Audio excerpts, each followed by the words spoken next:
Want this?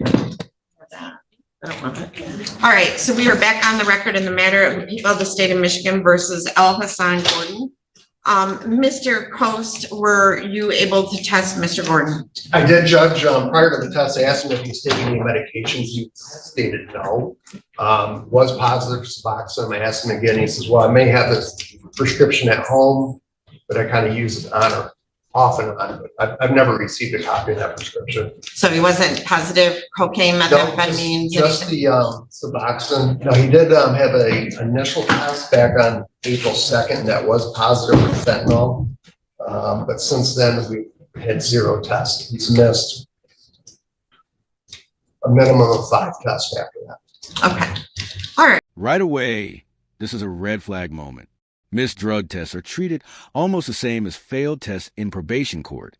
Judges hear missed tests and think avoidance, not accident. Question for you watching. If you were the judge, would you see this as carelessness or something more deliberate? So when we stopped, you were asking for a term. I think we got through the sentencing and you were asking for a term of probation from the court and you were making your statement. So is there anything you wish to reiterate? Well, Your Honor, I guess just to address the new information of the testing, obviously, if Mr. Gordon has that prescription, he must provide it to the post or whoever the supervising agent would be if the sentence would be probation. Additionally, with the missed tests, he's going to have to straighten that out. And again, that's even more of a reason to have a... This is a classic probation argument. Suspended jail time is leverage. The court isn't going easy. It's putting the defendant on a very short leash. Probation here isn't freedom. It's conditional mercy. Slip once, and that sentence snaps right back. Suspended sentences to make sure a probationer is compliant, and they are on notice that if they do not comply, then it's no fault except that individual for non-compliance. So I think with that, my request remains the same for probation, and if Mr. Gordon has any further allocution, certainly. I'm ready. Mr. Malawi, you're ready for Davis too? Is that Anita? No. Ms. Underwood, you're ready for Davis? You know he's here in person, right? Okay. All right. So, Mr. Gordon, anything you want to say on your own behalf? No? Yes or no? No. Thank you. So in determining the appropriate sentence in this case, the court has considered the seriousness of the offense, your history, the principle of proportionality, the statutory penalty, the cost of confinement, the sentencing guidelines, the report and recommendation on the probation department, as well as what has been set upon the record at this hearing, the criteria and reasons for the sentence, or the nature and gravity of the offense, the discipline appropriate to its commission, deterrence against repetition by you and by others, the potential for... This is a legal turning point. The judge is signaling concern, not punishment yet. When a judge says that concerning, it means you're one step away from incarceration. Notice how compliance, not the original offense, becomes a deciding factor. Affirmation, vindication for law, and the protection of society. So, Mr. Gordon, Mr. Dagger-Margosian made several valid arguments regarding that your history is older and that you have stayed out of trouble for a period of time before these offenses occurred. But it's clear that, you know, you have not tested as I required, and that is concerning to me. So what I'm going to do is place you on probation for a period of 12 months. During that term of probation, you're not to use any illegal controlled substances. You are not to use Suboxone until such time as you provided a valid prescription for it. And I want to know that you're in treatment and just not randomly taking it, okay? You are to comply with all drug testing requirements. Failure to do so could result in incarceration. I will order you serve 12 months in Lenawee County Jail, but I'm going to suspend that. But if you violate probation, you're going to serve 12 months in jail. You got it? Yes, Your Honor. All right, and I'll give you credit for 9 days. I fully understand the severity of Crohn's disease. My best friend had it, and you know, and it is difficult, but I'm going to leave that up to you on whether you go to jail or not. You're let's see, Ms. Teskey. I'm not gonna do an alcohol clause. I am, going to, you're on SSI, so I'm not gonna order that you stay employed. What else would you like me to order, Ms. Teskey? Your Honor, I would like you to order, he has not used any type of controlled substance. He is Did that. by requirements of drug testing. He is to, Search and seizure. provide the probation department with any prescriptions that he has. Yep. He is to engage in treatment. He is to allow search and seizure of his, house and Search and seizure clauses like this dramatically reduce a probationer's privacy rights. House, car, phone, all searchable without a warrant. Let me know in the comments. Do you think this level of oversight helps rehabilitation, or does it just set people up to fail? any property. So that's himself, his vehicle, his,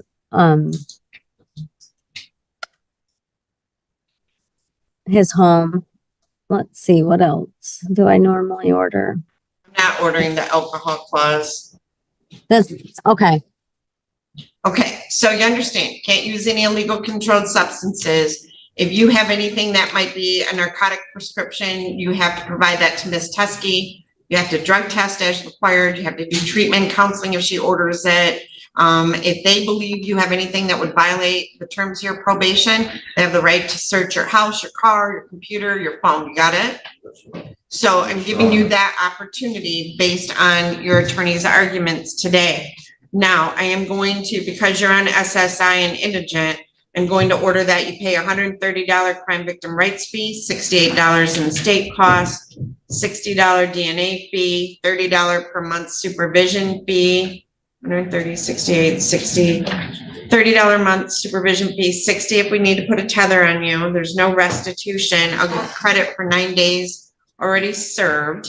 I think that covers it all. And you're to obey and comply with all other provisions of your articles of probation that might be added, okay? Yes, Your Honor. So you weren't testing for me with Mr. Coast, okay? But if you don't test for me with Ms. Teskey, you're gonna do a year in jail. Got it? Yes, Your Honor. All right. Now you do have the right to appeal this sentence. My bailiff's gonna hand down to you your notice of right to appellate review. We're gonna have you initial and date one copy for our records. Yeah, look at me. The other copies are for you. And if you wish to appeal your sentence, you would fill out the information on the form and mail it to the address listed on the form within 42 days. So initial and date one copy, just so I know you got it.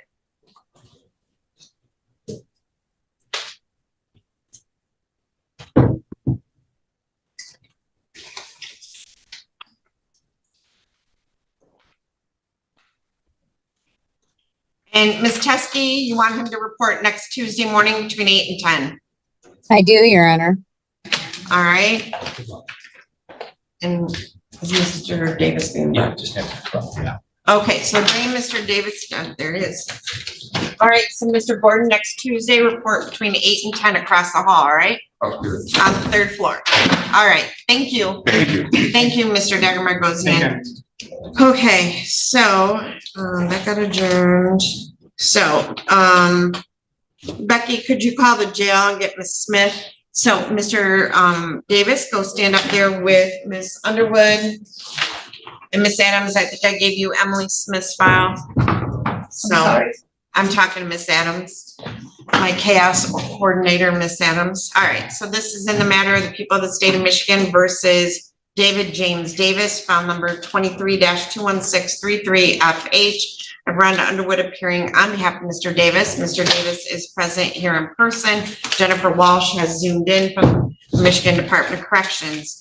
So, Mr. Davis, have you had an opportunity to read and review the pre-sentence report? Yes, Your Honor. Have you had an opportunity to speak with Ms. Underwood about it? Yes, Your Honor. Are you satisfied with Ms. Underwood as your attorney and the advice that she's given you? Yes, Your Honor. All right, Ms. Underwood, do you wish to explain or challenge the accuracy or relevancy of any of the information in the pre-sentence report? We do not, Your Honor. All right, does the pre-sentence report disclose any prior convictions in which there exists any known constitutional defect? I show he has a juvenile record, I show he has 12 prior misdemeanors and 6 prior felonies. It does not, Your Honor. All right. Not that we're aware of. Let's see, the probation officer computed the minimum sentencing guideline on count one, which is a felony, to be 2 to 17 months. Do you agree with that computation of guidelines? I would agree with that. Before the court passes sentence, is there anything you'd like to say on behalf of your client? Briefly, Your Honor, I think Mr. Davis has used this time in jail very wisely. He's gotten his head together. He's discussed with me a number of issues regarding taking responsibility and getting his outstanding warrants cleaned up and going on with his life, Your Honor. He very much desires to do that. I understand the recommendation is for no probation. This moment hits hard. Multiple states, multiple warrants. This is what judges mean by a criminal lifestyle spiral. At this point, the court isn't deciding if jail time happens, just where and in what order. In this matter, I think that's totally appropriate, Your Honor. I also understand that the recommendation is for a year in the Lenawee County Jail with credit for the 180 days he has served. I would ask the court to consider Mr. Davis is probably going to be incarcerated in multiple jurisdictions before this is over, Your Honor. And I would submit that the sooner that happens, the better, Your Honor. So I would ask the court to consider something less than 12 months, because I think the sooner Mr. Davis gets these matters resolved, the better for society and the better for Mr. Davis. I show he has a felony possession out of Washtenaw County, and then he has quite a few felony charges or parole violations or probation violations out of Tennessee. So, and Florida. So, you're definitely a wanted man right now. So is there anything you want to say on your own behalf?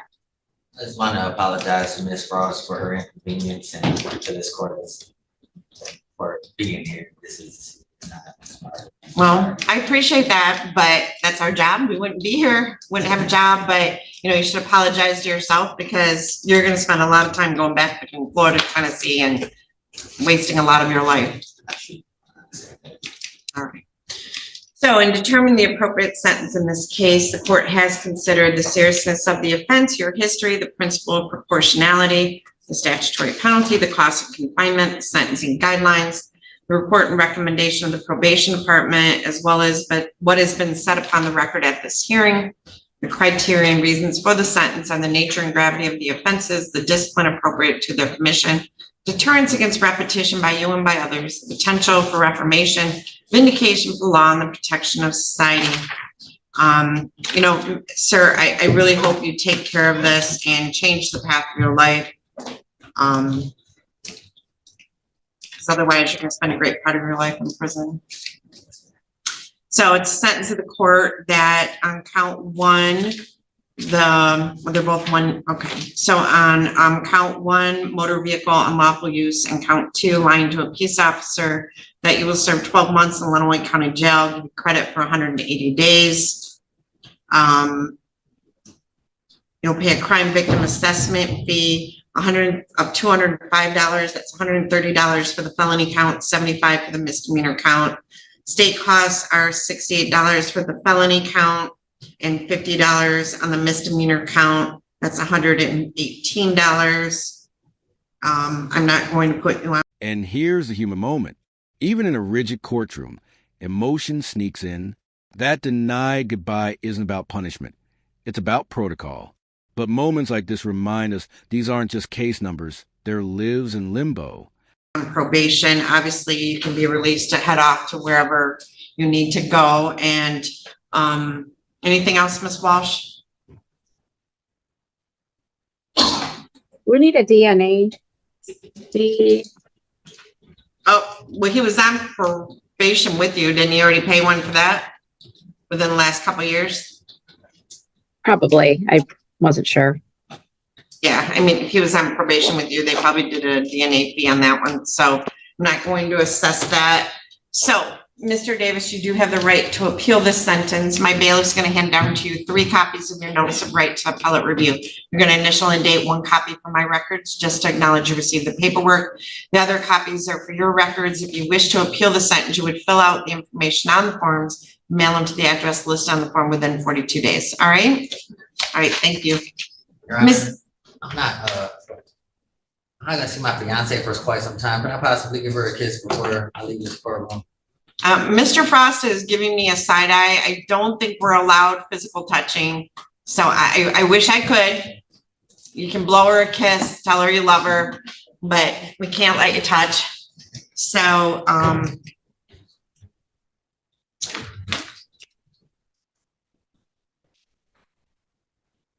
Ms. Adams, did you hear from the jail and Ms. Smith?